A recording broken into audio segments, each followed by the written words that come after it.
जिन्होंने पहलवान बेटियों तक को नहीं छोड़ा, और कौन से महिला आरक्षण की आप बात करो, गजब के आदमी तो निकालते पार्टी से आप। सब देखते।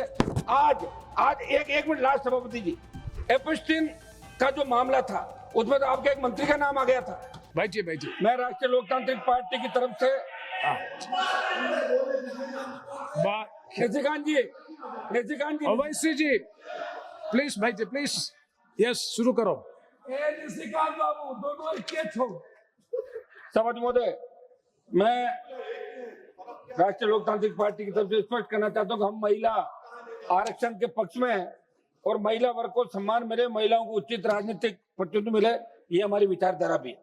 हम महिला आरक्षण के खिलाफ नहीं, लेकिन इस तरह के मनमानी वाले और दलित, आदिवासी, ओबीसी वर्ग तक कमजोर राजनीतिक प्रतिनिधित्व वाले मुस्लिम समाज को नुकसान पहुंचाने वाले परिसीमन का राष्ट्रीय लोकतांत्रिक पार्टी विरोध करती है।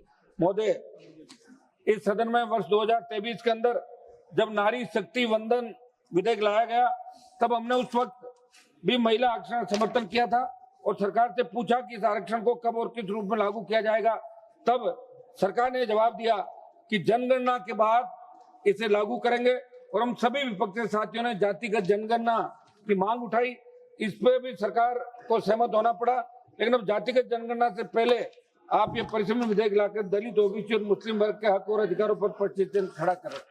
सौद महोदय, मैं आपके माध्यम से सरकार से पूछना चाहता हूँ कि आने वाले दिनों में पश्चिम बंगाल और तमिलनाडु के चुनाव है, वहाँ आचार संहिता लगी हुई है। ऐसे में ऐसी क्या नौबत आ गई जो चुनाव के मध्य बिल लाएगा, और देश की जनता में जो चर्चा है उससे स्पष्ट हो गया कि महिला आरक्षण के नाम पर सत्ता पक्ष केवल दिखावा करने में भरोसा रखती है। सौद महोदय, परिसीमन के प्रस्तावों को लेकर देश भर से कई गंभीर चिंताएं सामने आई। असम और जम्मू कश्मीर में जिस तरह से परिसीमन किया गया, वे दिखता कि इन विधेयकों का असली उद्देश्य और विषय वस्तु छल कपट से भरी है और इनका प्रभाव बेहद व्यापक और नुकसानदेह। इन्हें उनके वर्तमान स्वरूप में पूरी तरह खारिज किया जाना चाहिए। सौद महोदय, मैं आज इस सदन में गहरी चिंता और जनता की आवाज लेकर खड़ा हुआ हूँ, क्योंकि ये विषय केवल तकनीकी या प्रशासनिक नहीं, बल्कि देश के लोकतांत्रिक ढांचे, संघीय संतुलन, सामाजिक न्याय की आत्मा जुड़ा प्रश्न। महोदय, संविधान संशोधन कोई साधारण विधायी प्रक्रिया नहीं होती। ये देश की मूल भावना, संविधान निर्माताओं के विजन और जनता के विश्वास को प्रभावित करती है।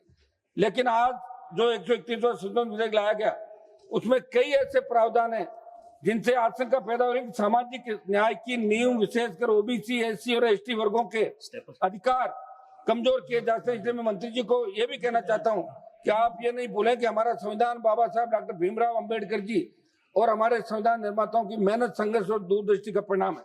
शब्द महोदय, आपके माध्यम से सरकार को कहना चाहता हूं कि लोकतंत्र केवल बहुमत का नाम नहीं, ये सहमति, संवेदनशीलता और संतुलन का नाम है। आज देश में धारणा बन रही है कि महत्वपूर्ण संवैधानिक बदलाव बिना व्यापक चर्चा, बिना जन सहमति के किए जा रहे हैं, जो बहुत बड़ी चिंता का विषय है, क्योंकि हम विश्व के सबसे बड़े लोकतांत्रिक देश के नागरिक भी हैं। मैं स्पष्ट कहना चाहता हूं, लोकतंत्र नंबर गेम नहीं। शब्द महोदय, लोकतंत्र विश्वास का नाम, और एनडीए की सरकार के पिछले कुछ वर्षों के कार्यकाल के अंदर देखें तो सरकार उसी विश्वास को तोड़ने का काम करे जिस विश्वास से देश की जनता ने उन्हें बहुमत। भारत में बड़ा हिस्सा ओबीसी वर्ग का। समझ महोदय, ओबीसी का आरक्षण भी है। अगर जातिगत जनगणना के बाद सरकार कुछ करती तो सरकार का संदेश सकारात्मक जाता। आप देखो, सरकार कह रही 2011 की जनगणना के आंकड़ों के हिसाब से हम करेंगे। 5 वर्ष से अधिक का समय हो गया, अब तक नई जनगणना नहीं हुई।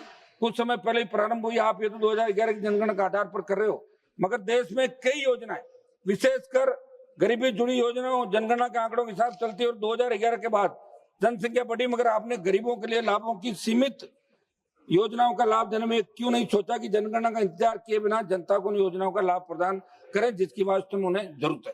समझ महोदय, जातिगत जनगणना के बाद सरकार एक कदम उठाती और ओबीसी वर्ग के लिए भी विधानसभा और लोकसभा में आरक्षित प्रावधान रखती तो, और जनगणना के बाद एससी एसटी की सीटों को बढ़ाने का प्रावधान रखती तो शायद देश की जनता कहती कि सरकार बाबा साहब के आदर्श और विचार को मानती है।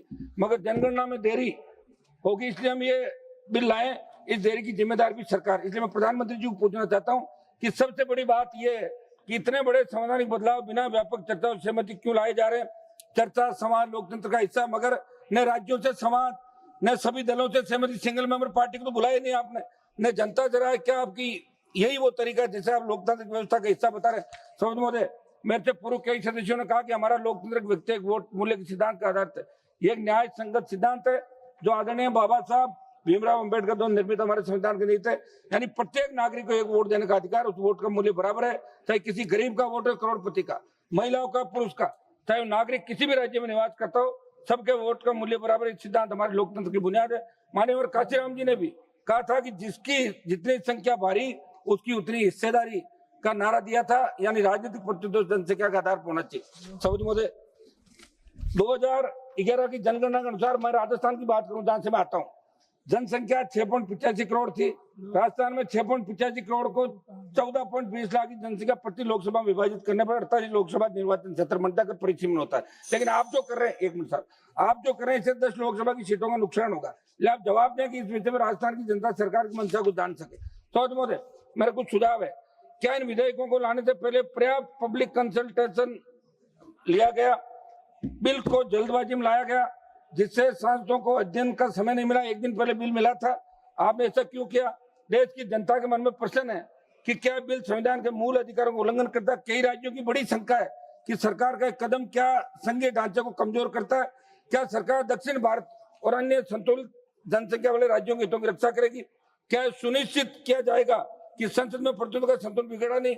परीक्षण आयोग में जुडिशियल रिव्यू की सीमा क्या होगी? संसद की क्या? एक मिनट समझ, मेरा ये आग्रह है कि इसको, जो अभी महिला के बारे में आज जो बात कही गई, सारी प्रधानमंत्री भी चिंतित थे, विपक्ष के लोग चिंतित थे, लेकिन 14 से 26 आ गया, मना कौन कर रहा था? और 23 के अंदर बात ही 24 में ले आते। मेरा आग्रह था कि आपके यहाँ तो ऐसे ऐसे रेपिस्ट बैठे निशिकांत जी, जिन्होंने पहलवान बेटियों तक को नहीं छोड़ा, और कौन से महिला आरक्षण की आप बात करो, गजब के आदमी तो निकालते पार्टी से आप। सब देखते। आज एक मिनट लास्ट, सभापति जी, एपस्टीन का जो मामला था उसमें तो आपके एक मंत्री का नाम आ गया था। मंत्री जी बैठे, प्लीज, और ये बैठे हैं, बताओ आराम से। भास्कर बागरे जी, जरा सा भी वो नहीं है कि भाई किस तरह नाम इनका आया। धन्यवाद। दुर्भाग्य है, पूरा देश देख रहा है। भास्कर बागरे जी,